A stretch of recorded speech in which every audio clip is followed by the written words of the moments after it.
Я счастлив, что я бросил 30 лет назад, вернее, 32 года. Счастлив ты или несчастлив, это у тебя осталось все это? Стало. Осталось, Да, оно же понимаешь, оно осталось везде, не только вот у тебя в кармане, но в истории осталось. Так что ты, И когда я в Париже ты не в брось. 91 году пришел в музей Д'Орсе, а по конвенции договора с музеем автор, в фондах, которые есть работа, имеет право посещать музей бесплатно. Ну хорошо. Седая женщина вдруг передо мной согнулась пополам, и я аж не понял, в чем дело. Карточку показал, она автор живет. Живой. Живой. Вот. И неплохо сохранился с 91 года. Так что мы гордимся, что мы еще живые авторы. Да?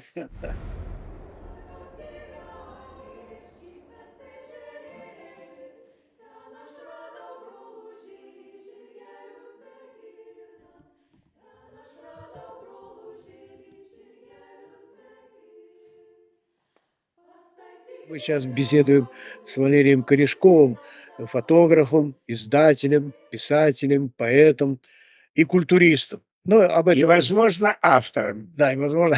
Но о культуризме давай не будем говорить. Наверное, поговорим о том, что ты сделал для Черлёниса, поскольку мы сидим, находимся в музее квартире Черлёниса.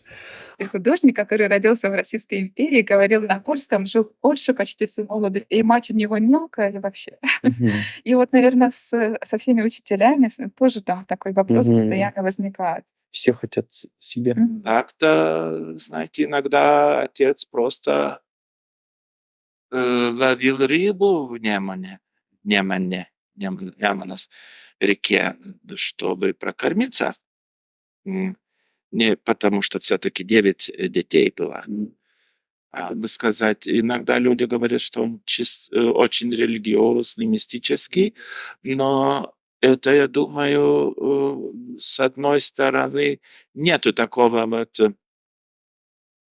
как бы эти богомолки, когда идут в костелы, очень такие боголюбивые. У него, наверное, собственное искание Бога. Потому если отец органист, и он играл в костеле, и ребенок там близко к костелу вырастал, но мать и была протестантского происхождения, все-таки какие-то в жизни могла быть и разница, и он, наверное, сам себе этого ответа искал. Литва в то время маленькая деревня. Нет, так не можно сказать. Княжество Литовское было огромным по территории, очень древним, но последним языческим княжеством в Европе. И потом они прожили 400 лет вместе с поляками. И, как говорю, вначале успешно, можно сказать, возглавляли всю Речь Посполитой, а потом, конечно, все пошло немножко в рассыпку. Это все наша сложная история, но уважение к Черняницу в Польше огромное.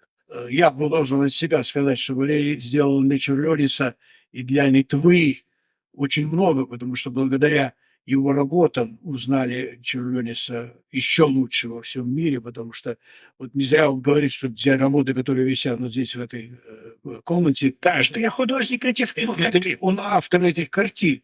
И Это правда, я есть автор. это правда. И я объясню, почему. Потому что тогда он это сделал несколько десятков лет назад очень качественно. 99-й год. 99-й год.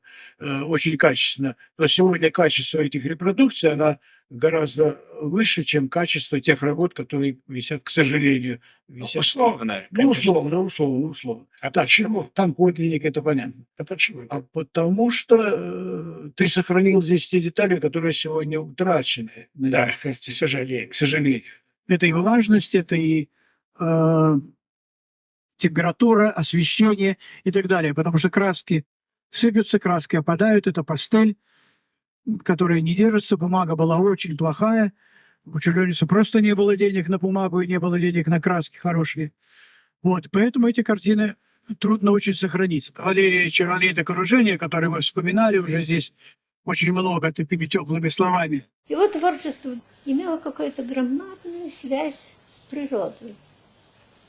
Нямнус со своим вечно плывущим вдаль водами и несущий красоту песен народных, сказки чудесные, которые он слышал здесь, все былины, все это шум леса, который был громадный, творческим, будто бы школой, будто бы каким-то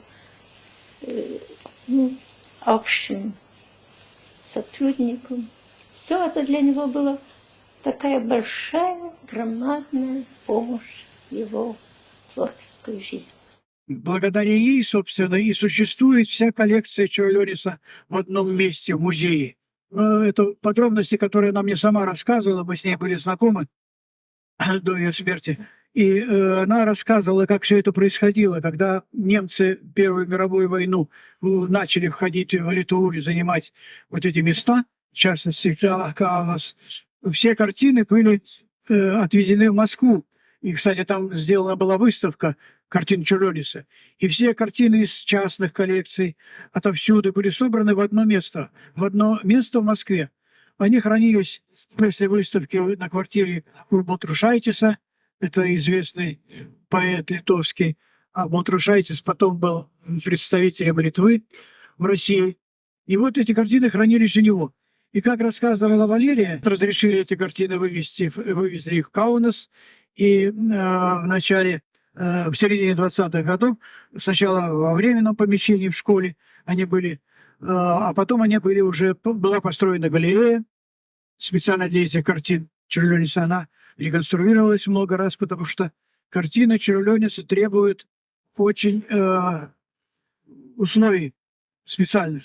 Когда наступила Вторая мировая война, немцы опять начали подходить, а Валерия все это спрятала в подвале какого-то дома, куда потом проникла вода, и некоторые картины были просто замочены водой. А потом, когда пришла Красная Армия, освободила, город, и Валерия сразу бросилась к этому подвалу, чтобы посмотреть на состояние картин и забрать их оттуда.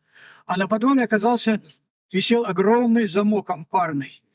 Вот эта история она мне сама рассказывала, тоже какая-то не очень обычная. И ключей, естественно, не было. И ломать его невозможно было как-то, не сломать. Тогда наш советский солдат взял гранату, навесил на этот замок, «Разбегайся», сказал. Все разбежались, граната взорвалась, замок исчез. Таким образом, они попали в этот подвал. Картины, взрыв этот не повлиял на картины, они были далеко там, как она говорит. Вот, и после этого они хранятся в галерее Чарльониса. К сожалению, нас распадается на физическом уровне. Вот, и надо сказать, что такая Гражина Древайте есть, Ирица Великая, которая реставраторы под ее руководством выжили столько желтой воды из этого плохого картона и приостановили процесс. В свое время, еще в 1957 году, великий Горобай, реставратор, отказался от реставрации браться за работу восстанавливать Чарльонис. А так как Чарльонис был до 1953 года запрещен, в 1957 ему предложили заняться Чарльонисом. И он, поняв, в каком состоянии находятся картины, не решился на эту работу. Но мне посчастливилось просто, не знаю, по какому-то Господнему повелению, сохранить работы в той технологии, которую мы могли себе позволить, то есть их открыли нам музеи, картины от стекла, и работало 3 реставратора с нами и 2 фотографа, моих друзей, коллег. А так как я тоже сам фотограф, то была поставлена задача максимально добиться качества. И они даже сделали такую машину присоски. И когда работу ставили не на мольберт, а просто в воздух, присасывал картон идеально ровно. И за 10 дней в 1995 году они отсняли все работы на формат кодек 13/18. Вдумайтесь, в таком формате. И я проявлял этот кодек в Риме, потому что такой машины не было. А так как я уже с Римом работал, как полиграфист, так сказать, издатель, то мне бесплатно подарили Института полиграфика Зекко делла Стата, это полиграфический институт и монетный двор Италии. И директор, замдиректора Фауста Фонтощедро, когда ему забил голову Черлёнисом, он сказал: ладно, и дал мне 40 коробок кодека 13/17, что поляки на таможне, говорит, покажи, что там везешь. Но я говорю, кодек обычный, все упаковка фирменная. Нет, пойдем, я фотограф, пойдем в темное место, я должен открыть, пощупать, посмотреть.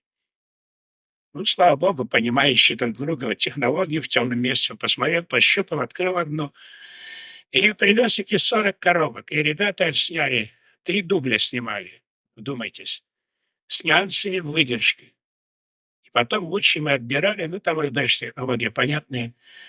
Это были 10 дней счастья, что удалось открыть. А картины можно, первое, экспонировать раз в 6 месяцев, а второе, открыть можно раз, для реставратора посмотреть в состоянии их, там, раз в 3 года. И вот на это пошли, узнаю, поняв, говорится, что я хочу сделать, слава богу, все поддержали. И реставраторы, и руководство музея, и Министерство культуры, потому что это был риск большой. Они только буквально год назад их открывали для проверки. Так что так все просто. Да, вот поэтому мы и говорим, что сегодня Валерий сделал большую... Да не надо, Сделал сделал что-то. Черлёнис. Хорошо, да. Он записал Валерия, как и тебе, Да. в своей жизни. Да, значит, мы вот дружим уже, наверное, около 30 лет. Не считай, еще будем. Да. Пока была жива Валерия Чаролита Коружины, она категорически запрещала вывозить картины куда бы то ни было из музея. С одной стороны, это хорошо для сохранности картин, а с другой стороны, конечно, мир не мог знакомиться с работами Черлёниса. После того, как Литва стала независимой, приняли решение показывать миру Черлёниса. Это хорошо, конечно, но плохо для картин. Первые выставки были в Западной Германии, потом в Японии, в Италии, во Франции, в Польше, ну и в других многих странах. В России была выставка в 1975 году в Третьяковской галерее, когда праздновали столетие со дня рождения Черлёниса. Значит, вот так картины путешествовали. От этого лучше они не становились. И в свое время, еще когда была жива Валерия, она говорила, что необходимо сделать крупные картины цифровые, для того, чтобы... Вот тогда еще цифр не было, цифровой техники такой, как сейчас. Но она очень настаивала, чтобы сделать точные копии в том виде, каком они были в то время. Они еще были так очень похожи на оригинал. Такая техника была только в Японии. Япония запросила одну из сонат Черлёниса, чтобы Советский Союз подарил эту сонату Японии. Тогда японцы сделают копии картин остальных. Советский Союз не захотел расставаться с одной из сонат Черлёниса в виде подарка Японии, и поэтому, значит, картины продолжали быть в галерее. Эти работы, которые были после смерти Константина Черлёниса, здесь все время звучит Николай Константинович, но надо знать, что все-таки в семье он больше знал был Кастукас, как Константин. Он такой неожиданной смерти. Его работы были собраны со всех, слава богу, со всех друзей, членов семьи, у братьев, у сестер, у родителей были вещи. Это была выставка показана в 2011 году в Вильнюсе, в Каунасе. И вот думаю, что вот разные, где Рерих пишет, что холодные сердца не открываются перед работами Черлёниса, это все-таки и есть и объективная такая причина, потому что Черлёнис раскрылся на посмертной выставке. Его надо видеть много. 66-й год, но 64-й просто я не знал, что такое Черлёнис, когда мне показали карточку. Потом я заинтересовался, и когда в 66-м я поехал в Каунас выполнять редакционное задание, оно было после обеда, а я приехал где-то часов 10, я пошел в музей, вспомнил об этой карточке, вспомнил о Черлёнисе. И там где-то часа 3 блуждал, говорится, по залу, смотрел работы. Потом пришел, сделал свое задание, сел, говорится, пообедать, принял и где-то в хорошем настроении сказал, что Литва имеет гения. Вот это была отправная точка. Вторая, говорится, ситуация, тогда, когда я фотографировал членом-композитором Союза Литвы, делал для монографии портреты, 75 было членов на тот момент, я фотографировал Ядвигу Черленитень. И когда я ей принес потом, когда вышла монография ее фотографии, она увидела свой портрет, очень обрадовалась.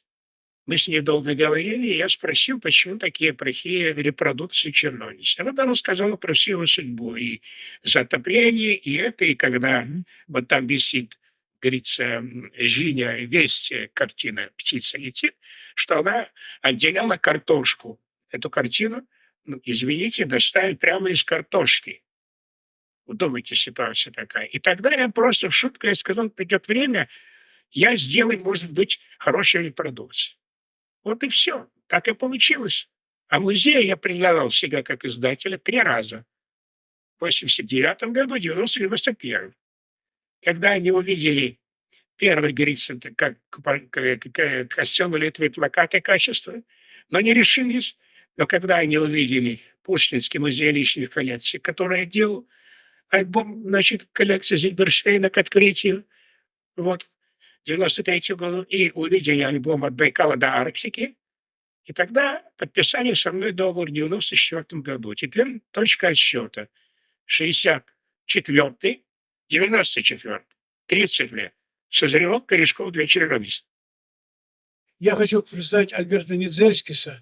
Это первый директор этого музея. Он нам что-то расскажет. Рассказывать он может очень много и очень долго, и очень интересно. Я в этом сам убедился 30 лет назад, когда мы с ним первый раз встретились. Вот, он меня вез к себе на дачу, и там меня начал учить жить, понимать Черлениса. И вот с тех пор я кое-что чуть-чуть начал благодаря Владимиру понимать. Да? Когда через полвека после того, как семья разъехалась из этого дома, прошло полвека, и открылся музей, было такое чувство, что Червонец вернулся домой, что наконец-то осуществилась мечта сестры Валерии, что в этих домиках надо что-то сделать. В разговоре она сказала, знаешь, я твердо уверена, что если сделать так, как надо этот музей, из городка можно сделать настоящий культурный центр, издалека видный. Сегодня, когда это уже все осуществилось, когда уже много-много лет, 1976 года, здесь художественная школа, старые традиции имеют музыкальные школы, и когда в городе уже 1, 2, 3, 4 музеи, и тогда, возвращаясь мысленно в 1963 год, не удаешься ее смелость, ее напористость, ее огромному желанию все это сделать. И восприятие мира как картины, восприятие мира как произведение музыки. Все в этом маленьком таком, очень сжатом, очень конденсированном кусочке. Черленис, он обладал каким-то таким свойством, которое нельзя расшифровать, которое нельзя так легко понять. Черленис пишет письма. И письма настолько содержательные, что нет никакого сомнений, что это пишет литератор. В маленьком кусочке письма рассказывает все о себе, о своем мире, восприятии мира. Говорит, если бы ты, братец, знал, как хорошо у нас дома. Какая-то удивительная гармония, которую ничто не нарушает. И живем между собой, как красивые сочетания цветов, красок, как звучание дивного аккорда. И наш старый дом, и деревья под тяжестью плодов, и наш вид на луга, на наш пригорок с можжевельником и на лес, за который ежедневно садится солнце.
Слава богу, Урбана сразу ему сказал: вешай в темное место, чтобы солнце не попадало, не выцветаешь.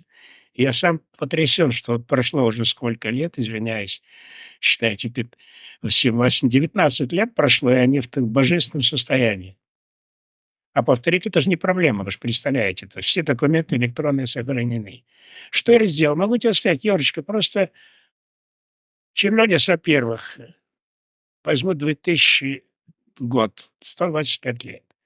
Было сделано 18 выставок из 42 сюжетов. 18 выставок было сделано в Литве, 15 выставок в России.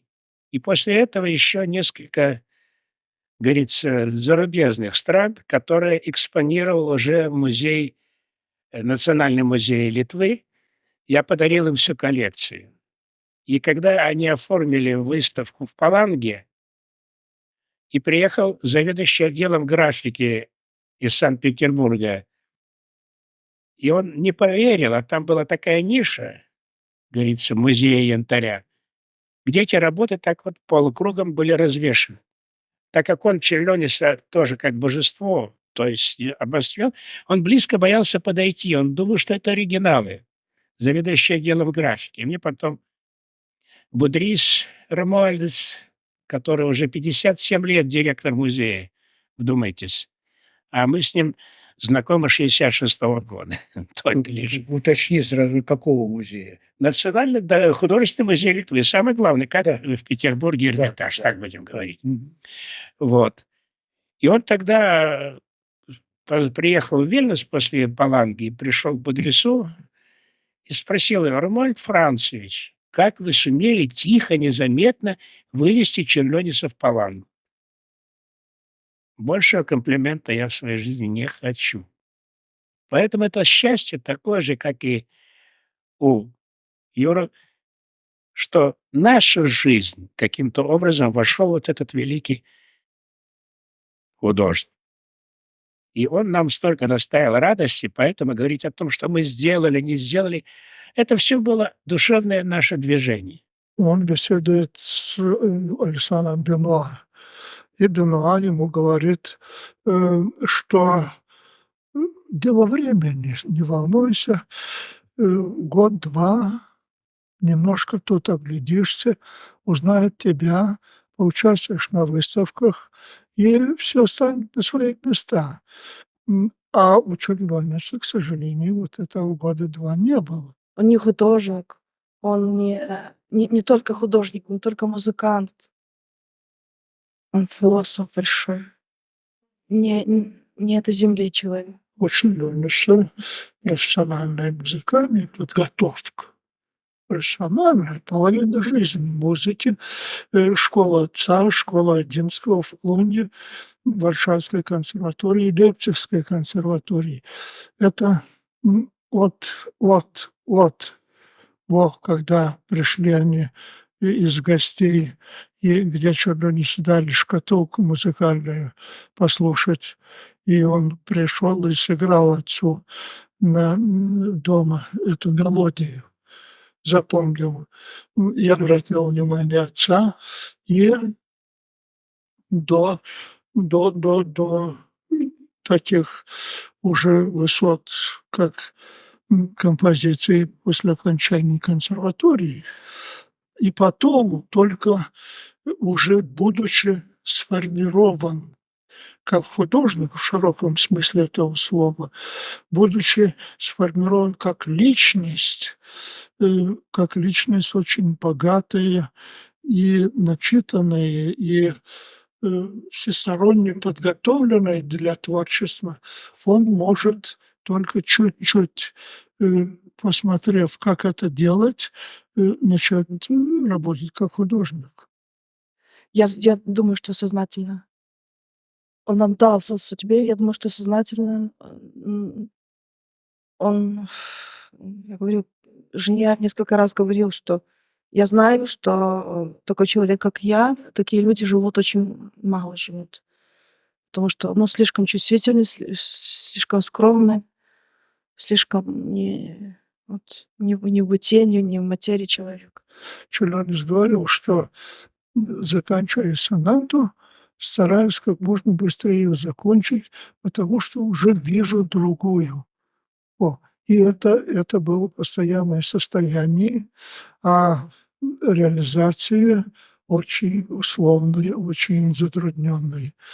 Все-таки его способ работы над картинами очень, как сказать, известный. И, например, в 1983 году в Италии вышла такая статья Франко Мария Риччи, журнал ФМР, такой черный, очень шикарный люкс издание издавалось. И там была статья Габриэля Демилья, такой искусствоведа итальянского, и она писала и назвала статью «Литовский экстаз». Потому что он, не случайно, потому что он не писал картины, начал утром, после хорошего обеда, еще что-то. Нет, у него было в таком экстатическом отрыве от окружающего, и он писал иногда, там мама приносила ему завтрак на подносе, кофе, и все это стояло до полудня или до вечера, а он, как он сам писал, что я блуждаю в своем этом мире, он иной и странный, но мне хорошо в нем. Он отлучался от мира, и он писал. Был такой знакомый Чулянisa. Они вечером были там, такое собрание, литовцы собрались, там что-то обсуждали, говорили, план устроили. И потом Чулянис уходил, и тот пошел вместе с ним. И проводил Чуляниса до дома. Чулянис говорит, сейчас я тебя повожу.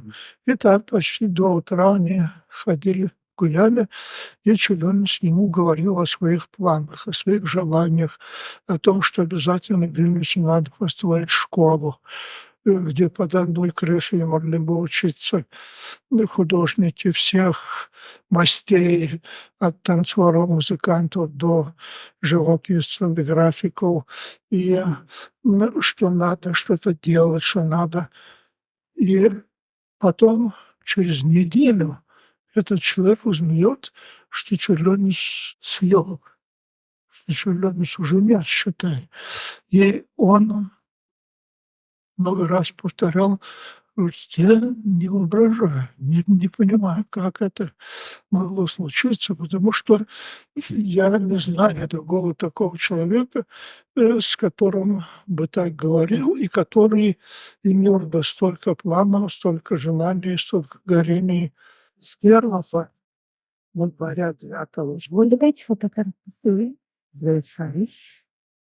а в конце 9 года, того же 9 года, начали совершенно уже сломленного, совершенно беспомощного, и от этого он не поднял. Так что был такой один год такой очень светлой, хорошей дружбы, и 1 год совместной жизни. И потом было 70 лет травы, растила дочь, писала очень много. Она и писатель, и драматург, и поэт, и общественный деятель. Да, у него была очень глубокая депрессия в Петербурге. Этому есть объяснение, очень разные. Есть моя версия. Я разговаривал с заведующим кафедрой военно-медицинской академии, где работал в свое время Бехтерев, который смотрел Черлёница и давал свои заключения. И он дал заключение, что да, у него глубокая депрессия на почве затрат времени, то есть он очень много работал, и б, обстановки, в которой он находился. Ему нечего было кушать, у него не было ботинок, у него не было на что купить свечу и краски, и в то же время он вращался в обществе Бенуа, Добужинского, то есть вот фигур таких богатых. Начались выставки в Петербурге, уже исполнялись его произведения в Петербурге музыкальные, то есть уже он начал признание получать, но в то же время у него не было копейки денег, чтобы вот кушать даже просто элементарно. И так это все как-то обидно задержалось. Еще вам скажу, что я слышал лишь от людей, которые, может, чувствуют больше, чем мы, и антенна у них более чувствительна. Они сказали, что Петербург – это очень губительный город в этом отношении, что темно, осенью, зимой – это депрессия. И они сказали, что еще, слава Богу, что он живой приехал оттуда. Воспаление легких последний год встречается от Варшавы, пригород Варшавы, теперь это пустынники. И в апреле шел погулять, простудился, очень скоро, посмертно, несколько дней скончался. Так долго жили с островом, да? Так, 35,5 лет. Нет, я понимаю, но все равно. Так обидно. В 2010 году родилась дочь. Так ни одно произведение симфонического не было исполнено при жизни, ни одно. Значит, вот как раз впервые оно было исполнено в Петербурге, именно в Петербурге. Вот мы-то хотим доказать вот эту жизнь, и влияние на него. Почему он приехал в Петербург? Потому что он захотел узнать, а вот действительно что-то стоит он когда понял, что и Добужинский, и Бена его оценили, и он когда понял, что действительно он стоит чего-то, он тогда и начал творить здесь, в Петербурге, и писать. Путь признания, путь начался в 1906 году в Петербурге, и продолжается до сегодняшнего времени. Буквально до сегодняшнего, даже до завтрашнего. Стало быть, сразу его видели, что он не такой, как все. Потом, в 1906 году в Петербурге состоялась выставка, отчетная выставка Варшавской художественной школы. И появилась большая статья, у Шинявского все это есть, статья об этой выставке, и там пишется о Варшавской школе, пишется о ее строе и пишется о Черлёнице. Вот. И половина статьи написана о Черлёнице, потому что он не такой, как все. Он сам для себя, понимая, что он немножко сверхчеловек, да, и вот эти опыты и в гипнозе, и везде, вот это чувство его, то, что он хотел вселенную описать через картины, это уже задача немножечко такая, не просто художественная. Всегда задачи ставишь такие, какие можешь поднять. Если чувствуешь, что вот этот мешок не поднимешь, и не ставишь себе такой задачи, знаешь, что тот же надорвешься и сядешь. А если намереваешь, что вот это поднимешь, уже тогда себе строишь задачи и делаешь. Черлёнец в Петербурге, последний приезд, пишет жене. Говорит, видишь, вот как плохо быть молодым и начинающим. Он уже мог сбавить обороты, не рисовать по 20 часов, прожил бы дольше. Сознательный выбор-то это его. Да. Не потому, что он так хочет, а потому что он иначе не может. Разница большая. Я думаю, что да. Э, и я думаю, что иногда мучился, хотел он этого или не хотел, но все равно знал. И шел этой дорогой, но мучения были. Я так думаю. Русский вышел в 2006, эти 3 в 97. И сейчас у меня в одном экземпляре есть полностью приготовленные альбомы на польском, французском, итальянском, испанском и японском языках. Сейчас как раз и время есть, и звезды расположились, и Господь, видимо, ладонь не отнимает от нашей, так сказать, дружбы и жизни. Вот, возможно, я не представляю себе в Эрмитаже выставки без альбома на 9 языках. Поэтому мне хочется, чтобы положили в гроб, а сверху 9 альбомов Челябинска. Я не возражаю. Пусть завтра, но чтобы альбомы были. Я рад, что сегодня мы встретились после долгих лет, что можно побеседовать о Чернорите, о Добоженском, о той удивительной такой новелле, о той связи, о той невообразимо красивой новелле, которая свидетельствует о том, как мал мир, и как он прекрасен, и как все может быть лучше, чем в любом сценарии можно придумать на свете. И хорошо, что Юрий Львович со своей неиссякаемой энергией делает большие дела, что он тормошит, что он собирает вас, что он придумывает вот такие хорошие поездки. А просто выполнить, извините, сдержать свое слово, которое дал Ядвиге Леонидовне. К этому времени я был готов и технически, и финансово, и все прочее. Это все сложилось. И была энергия, просто новое время, когда я перестал заниматься фотографией, окунулся в новое время с тем, чтобы... Потому что если Господь дал в одном немного, то и в другом отрезал кое-что. И отсюда это просто так сложилось, но было удивительная вещь, когда ты сидишь и делаешь на 6 языках корректуру. Сам процесс был важен. И ты знаешь, к чему идешь, что делаешь, с кем работаешь. Прекрасный художник Лебинский был, один из лучших дизайнеров Литвы, как говорится, в печати и так дальше. И потом вся команда, сколько музеев работал, тот же директор Долгянис, Господи, сколько раз приезжал, по всем совещаниям, сколько раз. Из Рима приезжали делать цветовую корректуру, техник из типографии. Работы висят оригиналы и то, что оттиски.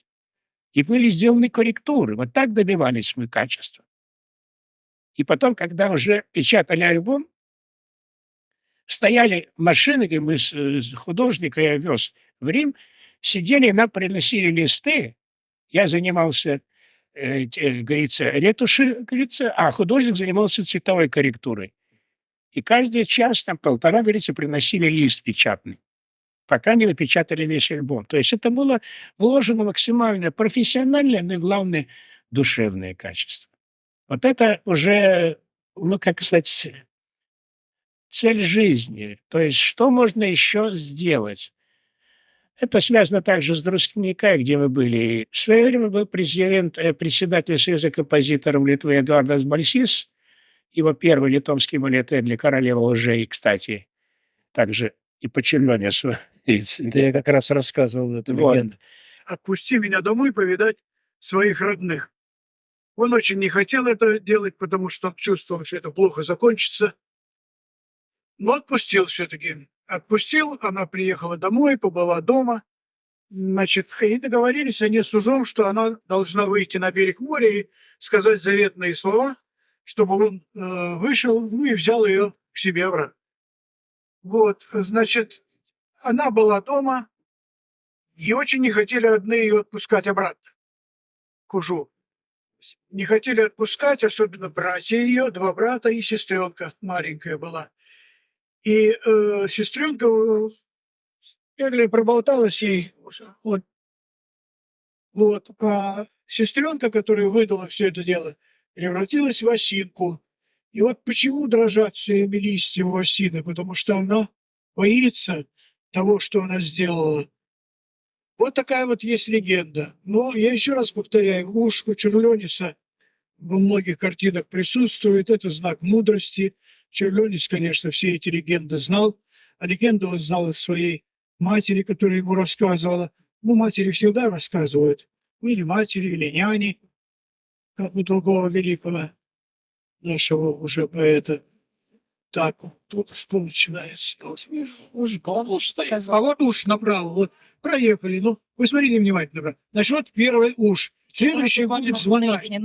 И когда мы с композиторами, говорится, было такое мероприятие, ехали вместе, а он был болен раком, а я его снимал для своего еженедельника на 50-летие.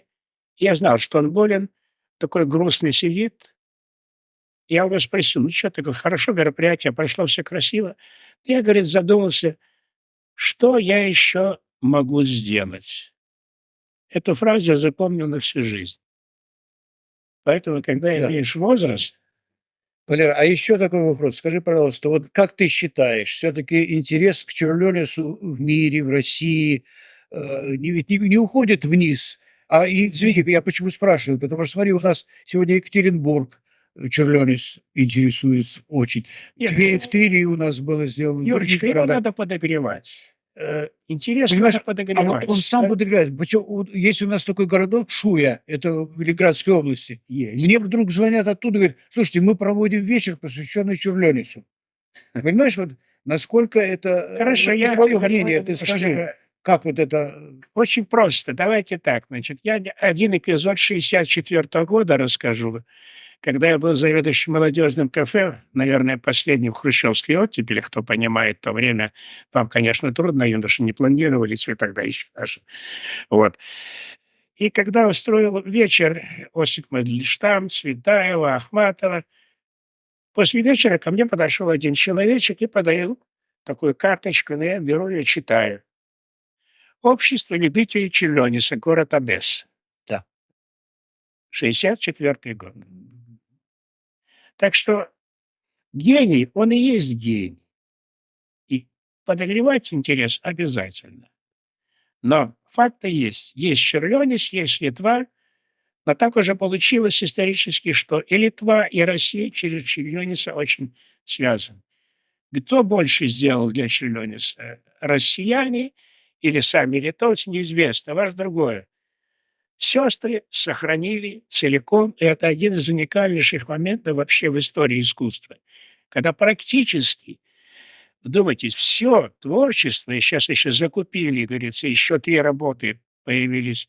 Это «Город» и «Соната пирамид», 3-я часть, которая была в Голландии в доме Петра I. Хранили ее. В конце концов, она вернулась через 80 лет назад в экспозицию. Вот такая ситуация. И это уникально, что 297 единиц хранения все находятся в одном музее. Возьмите любого большого художника, нет практически в мире такого уровня художника, чтобы был весь сохранен. Нет, вот этим, извините, Литва действительно обязана обоим сестрам и, говорится, России, которая вернула работы, говорится, и сохранила во время, говорится, революции и все прочее и тому подобное. Это счастье великое. Поэтому это гордость Литвы, но подогревать интерес к нему надо и рассказывать, и показывать, потому что гений, если он действительно гений, всегда находит отклик у других людей. Всегда. И поэтому находятся люди, которые вдруг проникаются настолько, не ощущая себя там ценителями, там, профессионалами, критикой, и прочее. Просто. Не каждый же воспринимал Черлёниса в то время. И говорили: ну а что ты нарисовал? Тут и солнце, и луна. И вот разве так бывает? Понимаете, ну как можно говорить, разве так бывает? Редкую возможность побыть на природе, наедине с природой. Смотрите, ни птицы, ни человека, ни зверя, никто не мешает. С исключением, с исключением, может быть, ручейка, родничка, что там протекает по этой долине. Правда, у нас сейчас заросшее. То, что мы видим такое вот желтоватое, песчаное, это точно.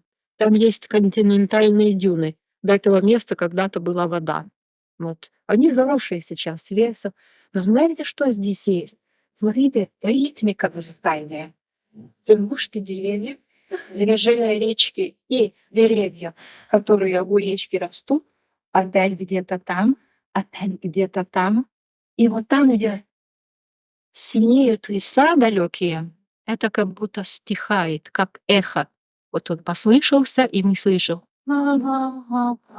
Все, стихло.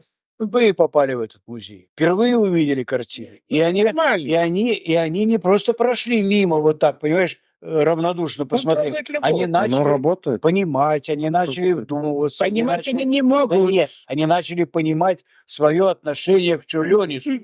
Понимаешь? Соприкоснулись и что-то почувствовали. Это уже хорошо. То, что это просто их тронуло где-то, пусть даже и непонятно, это хорошо, что непонятно. И не Тронуло, можно, да. и невозможно тронуло. понять Черлёнис. Эта картина, по мнению друзей художников, была его автопортрет. Но, скорее всего, это просто легенда, потому что художник был очень-очень скромным человеком. Хотя он очень легко становился центром какого-то общества, там очень быстро авторитета достигал, но все-таки он был очень скромным человеком и никогда не рисовал своих автопортретов. Так что, если это автопортрет, то единственный автопортрет. То должен быть. Но почему теперь друзья решили, что это может быть автопортрет? Потому что Черлёнис не раз говорил, что он чувствует, что в нем есть внутренний свет. И он считает, что предназначение всех людей — делиться своим внутренним светом. И вот эта истина познания, вот в данном случае, вот эта истина познания, она сжигает человека. Так же, как сгорел Черлёнис, узнавая истину в своих картинах, о которых мы много говорим, рассуждаем, понимаем, не понимаем, но которые на нас производят впечатление так же, как производит впечатление музыка. Мы где-то рядом были с вашим мнением. А скажите, почему вот оно было именно это светлое, второе темное? Истина бывает разная, да? Или как это? Вот это ваше толкование, я не знаю. Вот, честное слово, я не Истина знаю. бывает, когда мотыльки летят, а когда она, видите, Да, вторая да, половина. да. Вот видите, вот это уже ваше толкование. Я об этом не задумывался никогда. Вот чем ценен Черлёнис, что каждый понимает его по-своему. И каждый, понимая его по-своему, толкует для себя по-своему.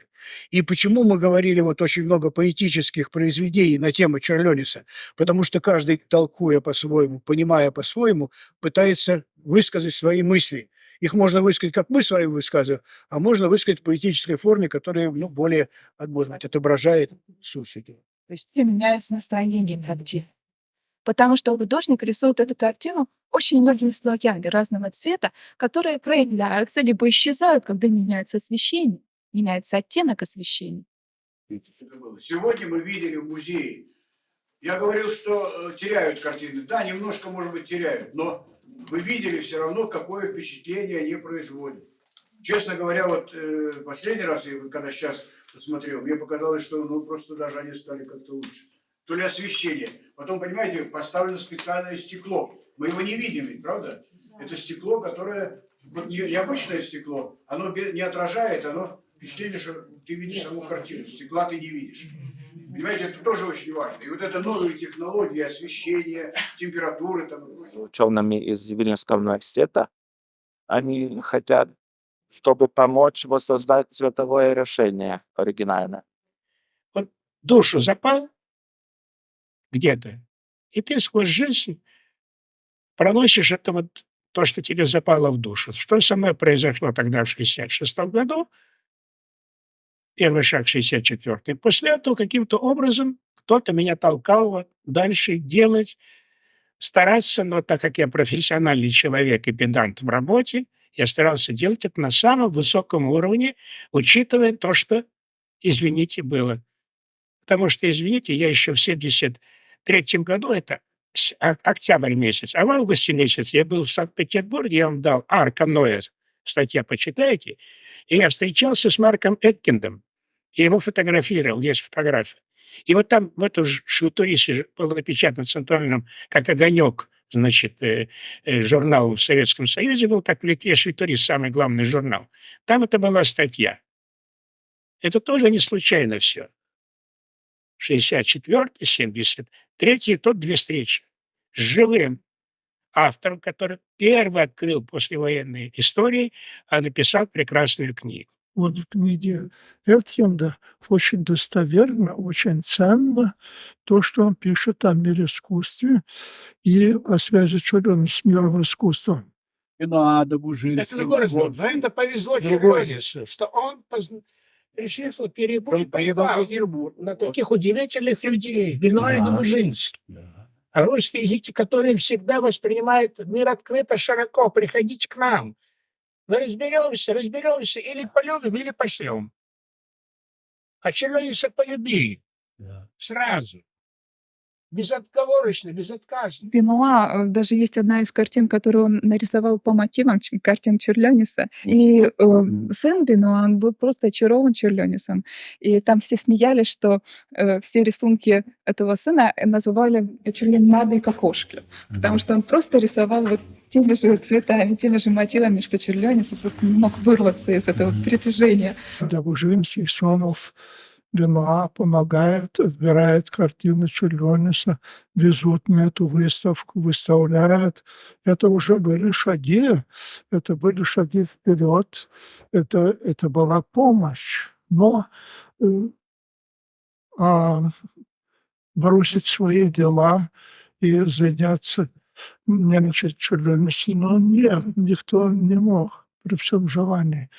Ну, как сказать, мы не можем их винить или так спрашивать. Он был все-таки самостоятельный человек, взрослый человек, и ехал 3 раза в Петербург и искал не то, что сказать, признание. Можно там какую-то, эротическую какую картину написать, и много шума есть. В Варшаве таких было. Случалось там голая женщина на коне и так далее. Большие скандалы там были. Все общество. Он не того искал. Он искал как бы со своих идейных друзей, коллег, с которыми мог бы дискутировать, выставляться и так далее. И он поехал 3 раза. И уже 3-й раз, как ехал, уже его молодая жена, они только женились, она была беременная, она не поехала с ним. Он поехал один поздней осенью, и в Петербурге это очень темно. И он же не жил в Юсуповском или там Строгановском дворе. Он жил в комнатке, где эти дворики как шахты темные. Но Добужинские его принимали, он и к ним приходил, играли с мадам Добужинской 4 руки на фортепиано и так далее. Но все-таки он же имел само, как бы сказать, свое чувство достоинства, и он не мог, так как бедненький, вот не было такого, сами Добужинские дворца огромного не имели, что вот приходите, вам половина флигеля и живите. И он же неизвестный был никому тогда, такой приезжающий странник, такой замкнутый человек, не был такой душой общества. Я думаю, что из-за его характера. Я думаю, что другие сделали все, что могли. Он сам, не знаю, не хотел, не дано было больше делать, потому что он не такой человек, который мог бы продавать, показывать себя, сказать, говорить, что вот какой я большой. Есть такие сухие факты. Я листал в Варшаве книга заседаний педсовета Варшавской художественной школы, где Стабравская эту школу сделал совсем не по стандарту. Все было наоборот. Все начинали рисовать живые натуры. И от первых дней пребывания учащихся в школе от них требовались творческие самостоятельные работы. И я боюсь сейчас сказать, или 15, или 19 протоколов, в которых Черлёнису присуждаются премии за свои работы. Я и продолжу мысли, и в то же время задача такая, в Петербурге у нас. Ведь и раньше, когда мы ездили очень часто в Литву, обязательно были в музее Каунас Čiurlionis. И очень многие любят Čiurlionis с тех пор, знают Čiurlionis. Сегодня другое поколение уже. И сегодня наша задача вот этому поколению, как сказал Валерий, нужно каким-то образом все это вспоминать, рассказывать. И вот эта задача, и то, что мы делаем в Петербурге, то, что Валерий делает, это все для того, чтобы Čiurlionis мы помнили, не забывали. С другой, может быть, какой-то уже позиции смотрели на его картины, работы. И мы замечаем, что сегодня молодежь интересуется уже вот именно тем, чем мы интересовались в свое время, там, 40 лет назад, предположим, увидя Čiurlionis первый раз. Они начинают задумываться, они начинают искать что-то новое, начинают искать литературу, книги, интересуются этими книгами, задают вопросы. Вот это задача. А мы делаем очень маленькие такие выставки, какие-то мероприятия, которые позволяют нам не забыть Čiurlionis. Вот это основное. Знаете, это возьмите книжку, я там долго пишу о наших сложных взаимоотношениях с литовцами. Они в течение веков возглавляли Польшу и оказались очень... просто они делали это хорошо. Так что не можем сказать, что это была литовская оккупация, но они принесли нам дисциплину, организацию, похожей, как в Русь старые привезли норманы, значит, это были викинги, которые основали Киевскую Русь. Так что взаимоотношения поляков и литвинов в XIX веке очень сложные, потому что там пришло такое оживление языка и их идентитета, и в этом всем появился Čiurlionis. Человек великих талантов, почти подозреваемых талантов, но чтобы быть хорошим художником и хорошим музыкантом, это редко в жизни бывает, а ему-то удалось. И вот в 1907 году он первый раз приезжает в Вильнюс с той мыслью, чтобы там остаться. И одно из первых мероприятий, которое он посетил, было посвящено Винцу Кутирке, такому видному деятелю литовского вот этого вот своего национального возрождения. Он пошел на это мероприятие, и там доклад читала очень красивая девушка. Молодая, красивая девушка, очень популярная среди молодых вильнюсских парней. Вот она читала этот доклад на очень красивом литовском языке. После мероприятия Čiurlionis к ней подошел и говорит: «Вы очень красиво говорите по-литовски, вы будете меня учить». И это прозвучало так грубо, что девушка даже не знала, что ответить, и только закивала и говорит: «Багато я буду учить». Эта девушка была София Кимонтайте. Журналистка, очень образованная девушка, на 10 лет младше Čiurlionis. И вот она начала обучать этого художника литовскому языку. И в своих воспоминаниях, кстати, она писала, что в то время Čiurlionis знал только 200 слов на литовском. И все. Конечно же, было очень много чему учиться. Они проводили долгие вечера вместе и влюбились друг в друга. Так что вот жизнь художника очень сильно поменялась, да. И его жизнь, и его искусство очень сильно поменялось. Любовь – это сильный белый край. И вот в этом случае это он о себе может такое сказать, потому что знакомство с Софией, брак, вся вот эта очень-очень короткая жизнь дала ему такой мощный импульс творческий, такие силы приоткрылись, что если бы не это, не было бы такого Čiurlionis самого. Когда мы говорим про Čiurlionis, мы постоянно хотим отсылку к тому, что он особый человек, что он какой-то феномен. Но он на самом деле просто живой человек, очень разный, очень-очень такой противоречивый человек. И я, наоборот, когда приходят дети на экскурсию, я пытаюсь выбить из них вот это представление, что это такой вот идол, это литовская духовность и так далее. Хочется, наоборот, показать, что вот на той, кстати, фотографии, которая тут висит, фотопортрет в самом начале экспозиции, он не причёс, потому что он очень устал и собирался в Барскиненкай переезжать, и просто у него не было времени. И когда он вспомнил, что надо сделать эту фотографию, он быстренько побежал в фотостудию, там сел и говорит: снимайте. А потом Софья писала, говорит: я так хотела спать, что я даже забыл причесаться. Ну вот, и мне просто хочется, чтобы вот эти дети увидели вот этого человека таким непричесанным, обычным человеком. Понимаете, вот мы привыкли говорить, Чурлёнис гениальный человек вообще. Он Ну, это просто художник. определение. Он художник. Языковое. Он художник, он музыкант, композитор, да, но он еще и поэт. Вот мы говорим, вот если говорить о последнем... Литератор, еще да, фотограф. да.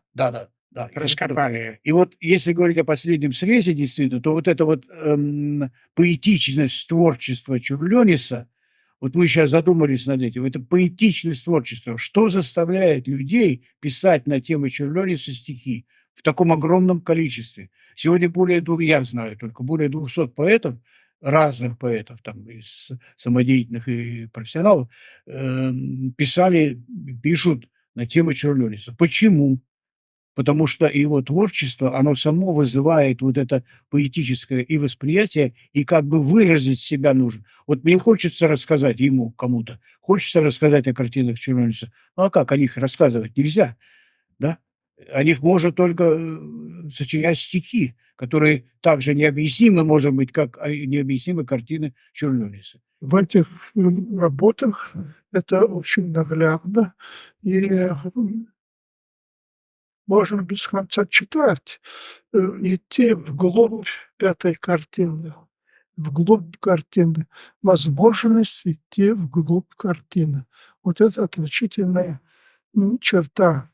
Здесь много художников, у которых мастерство, у которых интересные композиции, но нет даже претензий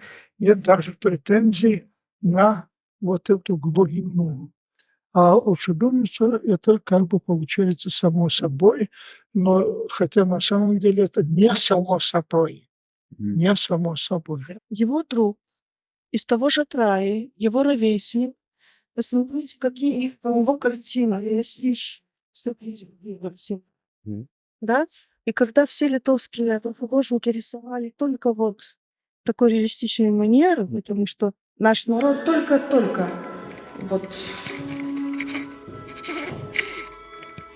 И они понимали только такие картины, как трудно было здесь, в Литве, Чурлёнис, когда вот он опередил время. Потому что он был очень современный художник и не хотел делать своего влияния на зрителя, поскольку он слышал в Лейпциге лекции такого экспериментального психолога Вильгельма Унта, у которого об искусстве самая важная идея, что если вы не концентрируетесь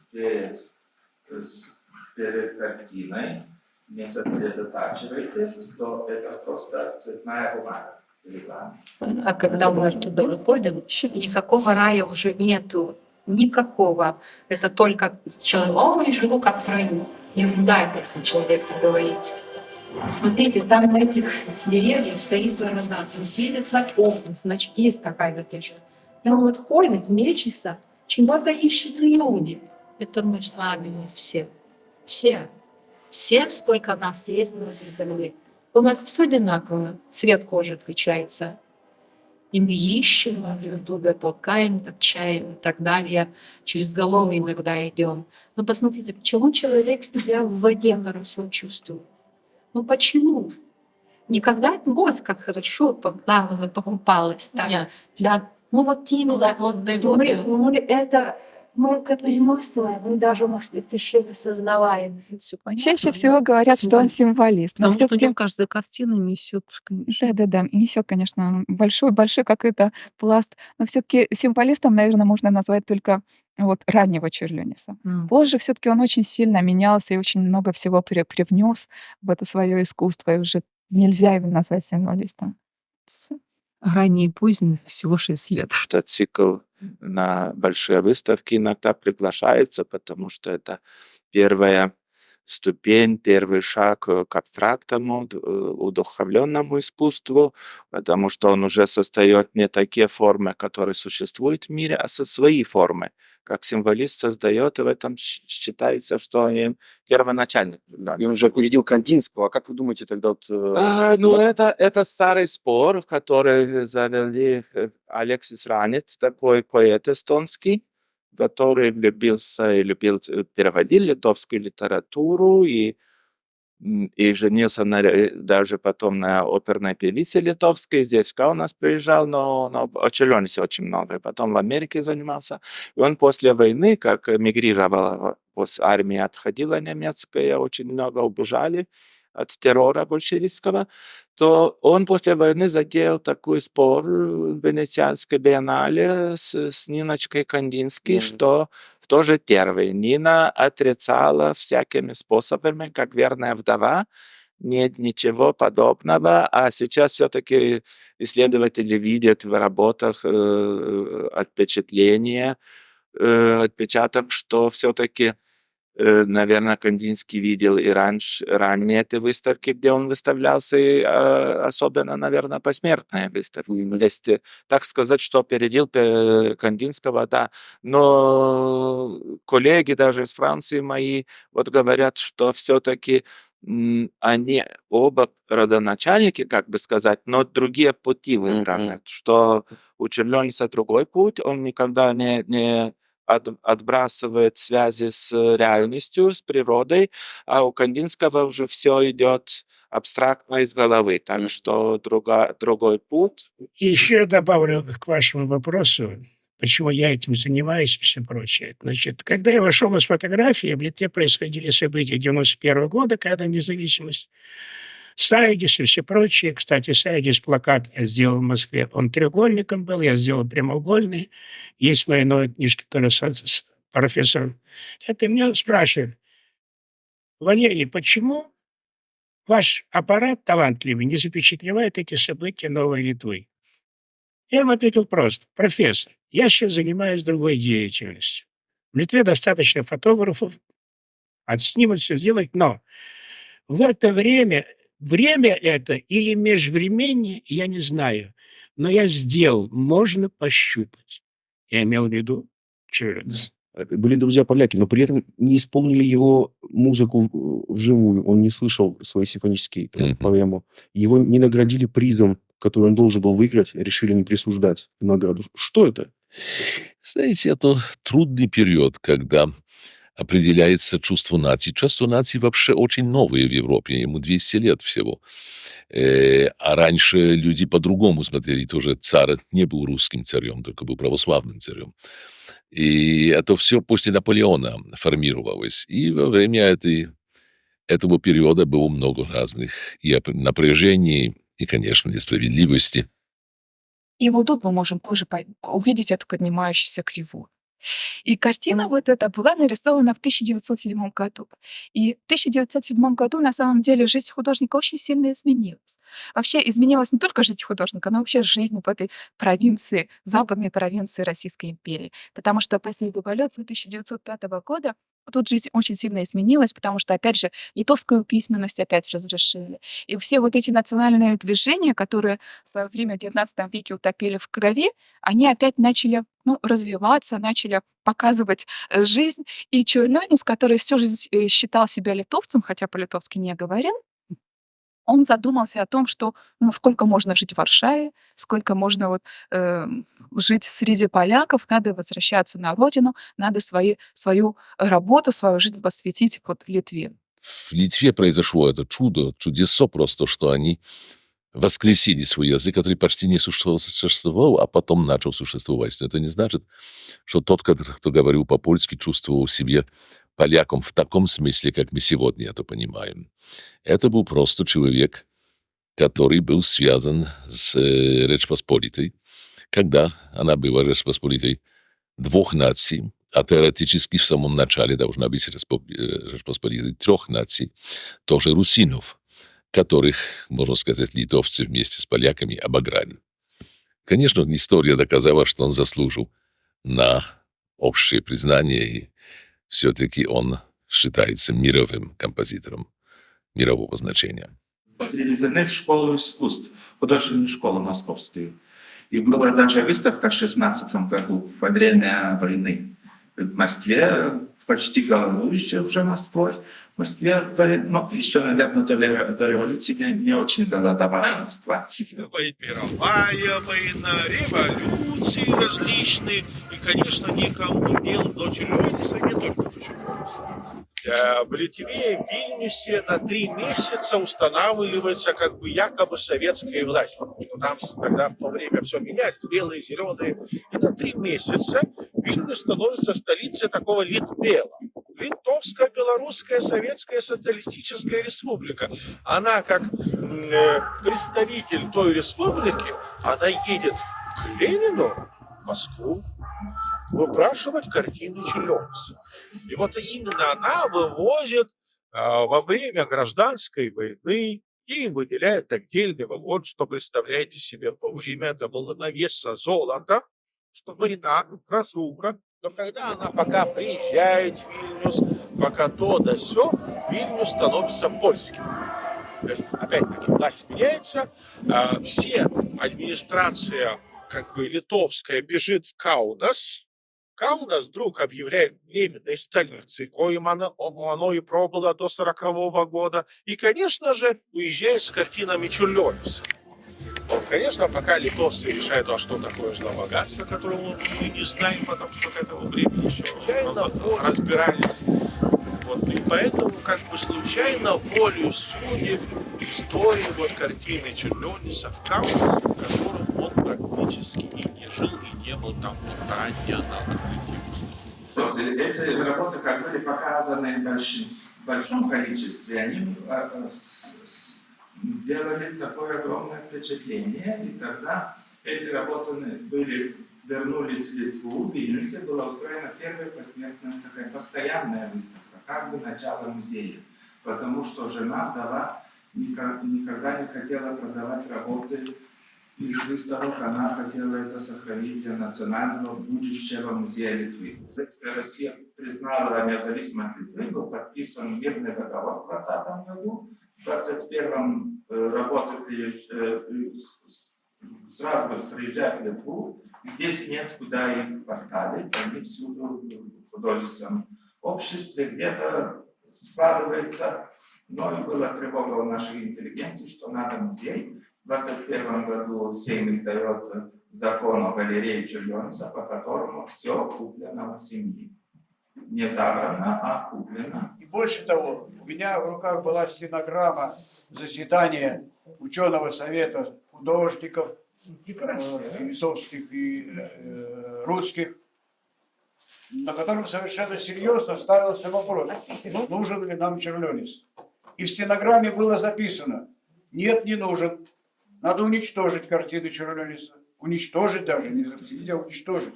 И только благодаря некоторым деятелям искусства Литвы этот вопрос был немножко так замят. Ну, давайте оставим пока, да. От Батуми до Сухуми, кажется, я там не помню, с какой стороны там. Но эти горы и тропинки в горах, даже у них была картина дома, вот которая мы последняя. Это раньше куплено в 20-е годы, а это последняя уже после смерти Ядвиги, сестры. Она где-то на чердаке нашла, и они не понимали даже, что это такое. Она висела как лес. Вот так. Но если посмотрите вот сюда, на эту фотографию, то это никакой не лес, а просто ступени на склоне горы. Да, горизонт видно в море. Это протоколы Литовского художественного общества. И здесь для нас важно этот его подпись красивый. С птичкой туда. Но это сохранилось. Цикл мы неизвестно где. Только одна картина в Вильнюсе есть. А у нас есть негативы с выставки первой. Так что мы его создали здесь. И все вот показываем, чего не хватает. Но это уже вернули, приехало. А это у Стравинского. Это соната пирамид. Да, Анданте. Две младшие эти свои жизни посвятили мне. Без исключений. Сестра Валерия всю жизнь занималась картинами Черлёниса. Валерия спасла картины Черлёниса. Валерии мы благодарны. Вот Валерий уже говорил Корешко. Червленит окружение мы обязаны тем, что мы сегодня видим все эти картины в одном месте и в таком виде. Это подвиг ее, подвиг, потому что если рассказывать, как она сама рассказывала, как это все происходило, вот Валерия уже говорила, картошку счищали картины, то есть картины были... Вот это ее подвиг. Едвига – это музыка Черлёниса, потому что она профессиональный музыкант, значит, это музыка Черлёниса. Когда я занимался Черлёнисом, у меня, конечно, была мечта, я знал, что она, значит, здесь, в Вильнюсе, и очень хотел ее увидеть. Ну как? Я знал, что она в консерваторию. Я пришел в консерваторию, иду по коридору, а то было свободно, не было еще этих охраны. Иду по коридору, идет такой профессор. Ну, знаете, когда он солидный, такой седой. Ну, такой, хорошо, спрашивал. Что, простите, пожалуйста, вот Валерия Едвига Червленит. Он говорит, да. Я говорю, я бы хотел ее увидеть. Вы знаете, она сейчас болеет. Ну, пойдемте в канцелярию, я вас проведу, вам телефон ее дадут домашний.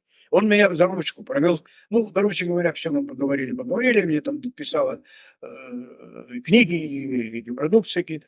Вот такая встреча была с Едвигой. А она мне сказала, вы знаете, у меня сестра живет в Каунасе, Валерия. Я говорю, я, конечно, знаю. Так вы сходите к ней, сейчас я ей позвоню, что вы к ней придете. Она позвонила, значит, я поехал в Каунас, по адресу прихожу к Валерии. Да, я знаю. Вы извините, я тут сейчас, а ей уже около 80 с лишним было. Значит, я тут немножко уборку делаю. Ну, вот я сейчас тут закончу. Вы пока сидите, смотрите картину. Я вся квартира, картины ей дарили художники.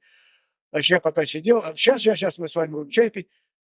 С ней уже был разговор немножко другой. С Едвигой у нас был такой, как бы, ну, громко сказать, научный разговор. А здесь такой домашний разговор был. Она говорит, так, садитесь, варенье. Вот я сама делала. И выставила там кучу банок этого варенья, этих самых плошечек. Вот давайте пробовать. Потом мы с ней сидели, тоже говорили, она рассказывала. Потом, значит, она там 3 банки мне. Вот у вас такого варенья в Ленинграде нет. Берите, везите. Значит, я забрал эти банки. Вот это коротко, конечно, так. Сестра Едвига, она кончила Ленинскую консерваторию, как и Червленис.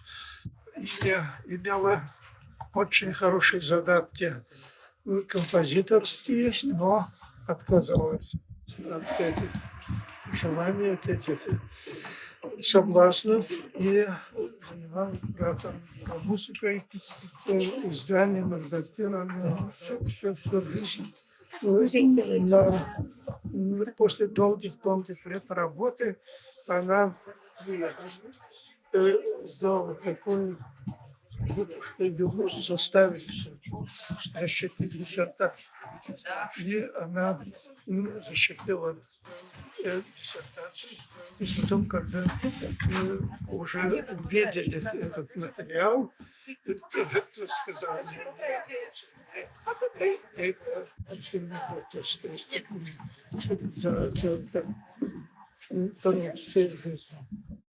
Он дал ей обещание, не сказав их. А я сказал обещание, тоже выполнил, как он. Мы в своей жизни выполнили какую-то миссию по отношению к Черлёнису, не зная почему, зачем, для чего и как, что-то. Вот есть какие-то силы, которые сверхъестественные, которые непонятны нам, но которые каким-то образом управляют нами. Ты понимаешь, из-за силы помогали. Вот я прихожу в Каунас, прихожу в Вильнюс, я искал книги о Черлёнисе, редкие книги. Я прихожу, я говорю, ой, что у нас не бывает таких книг почти никогда. И вдруг я прихожу в следующий раз, приезжаю, ой, вы знаете, мы отложили, вдруг эта книга появилась у нас. Понимаете, вот откуда, почему, как это происходит? Понимаете, они относились к тем людям, ну, наверное, из Петербурга или из Ленинграда, или просто к людям, которые интересуются Черлёнисом, они относились так, как будто вот интересуются, они счастливы были тем, что интересуются Черлёнисом. То есть это воспоминания о Черлёнисе, Едвига, вот то, что она написала эту книгу, где она не просто описывает жизнь, она приводит такие факты, которые, ну, просто нельзя в литературе почитать. Вы знаете, удивительно вообще, что вот вот мы общаемся с вами, а вы общались с ними. Это же на 100 лет назад буквально вот можно вспомнить какие-то вещи. Просто ее книга на меня самое большое впечатление произвела. Я этого Эткинд, Лайнсбергес, понятно, анализ, там, проза где-то, Розенер, да, но в ее где-то возникающий, где-то обрывок главы, раз следующая мысль пошла, и возникает, как мне кажется, вот этот Чурлёнец, его вот этот космизм в некоторых моментах, вот эта любовь, она присутствует. На ней он больше всего-то проводил времени с младшей, ну, со всеми, но с ней, вот как она была очень впечатлительном возрасте, в 6 лет, да. Он умер, когда ей было, ну, 10-9. Но впечатления у меня от Ядвиги фантастические. Просто так это встречался на полчаса, затянулось на 3,5. Для меня это было, извиняюсь, для меня это была фантастика. Потому что общение с этим человеком так вдруг произошло. Я же, во-первых, приходил к ней как, ну, понимаете, вот какое-то святое, понимаете, какое-то такое большое, какое-то удивительное, которое близкое, которое вдруг я когда-то в 66-м году сам ощутил, а оно просто с этим все вместе. И потом я ее сфотографировал, не знал, как она отреагирует на фотографии. И вдруг это все так получилось. Это было удивительное событие в моей жизни. И сейчас до сих пор я помню все. Случайности не бывает. Все, что происходит случайно, увы, к сожалению, случайно, это, кстати, подтверждают ученые.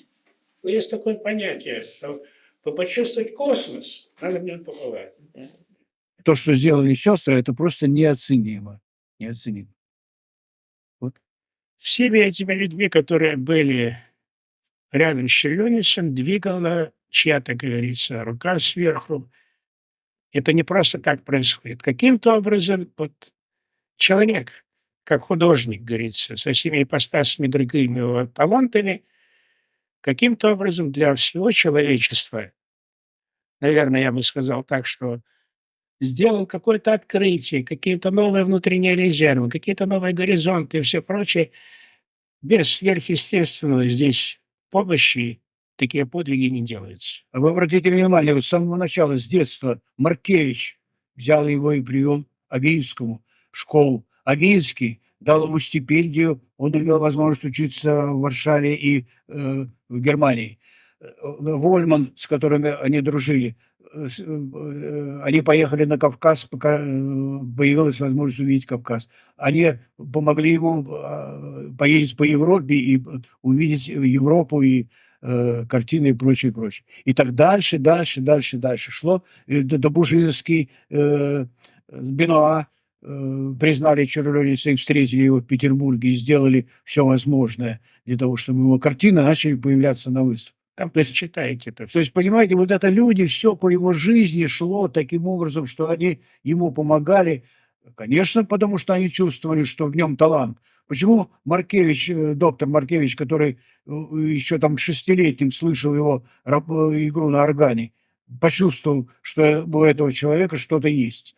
Понимаете? Надо было понять, что в 6-летнем мальчике есть что-то, что нужно развивать и помогать ему. И они ему помогали. Так что вот и жизнь его вся, к счастью, сложилась вот так. Но а так можно, я бы сказал, как я говорю в таком случае, трагично и прекрасно.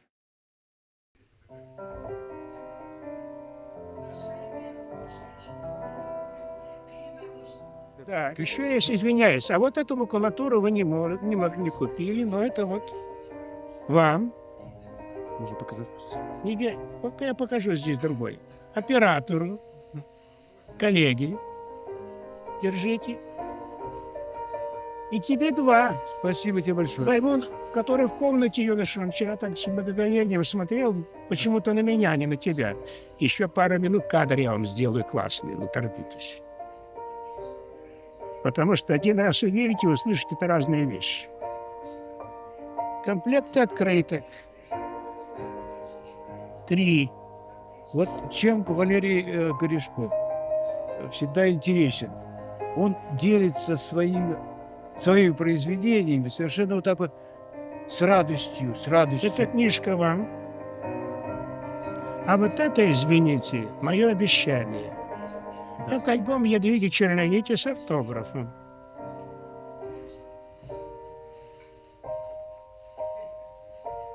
Вот здесь написано.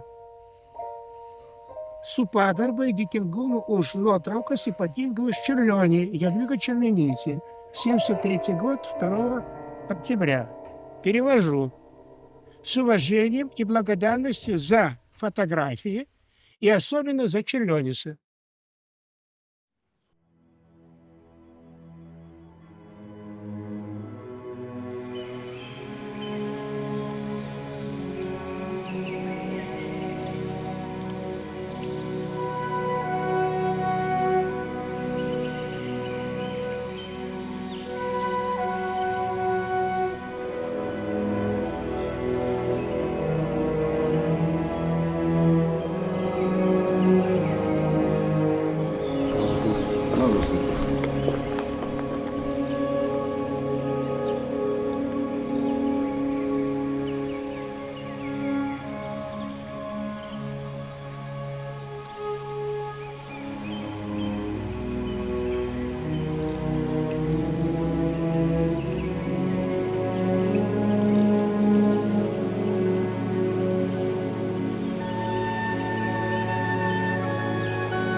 Кудрявая улыбка твоих речей окутает интригой до мелочей, и муза растворится в закате дня. Как жаль, что эта книга не для меня. Поведает Черлёнец смысл страниц, когда ты окунешься в туман ресниц. Цветы на голой шее не для тебя. Как жаль, что эта песня не твоя, твоя моя, твоя моё. Славные лета нам повезло, слава пустым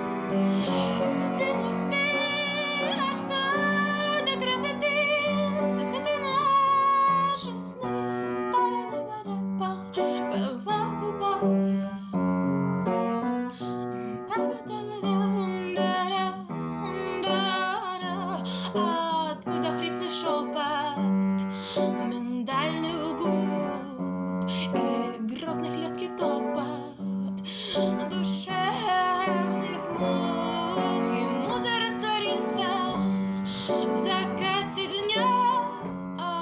Как жаль, что эта книга не для меня, моя твоя, твое мое, не ты ли да?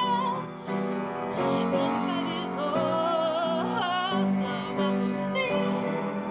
В пустыне ты, что до красоты, так это наши сны.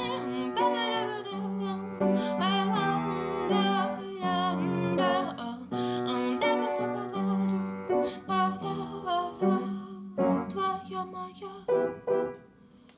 твое мое, нет или да? Нам повезло, слова пустые. В пустыне ты, что до красоты, так это наши сны.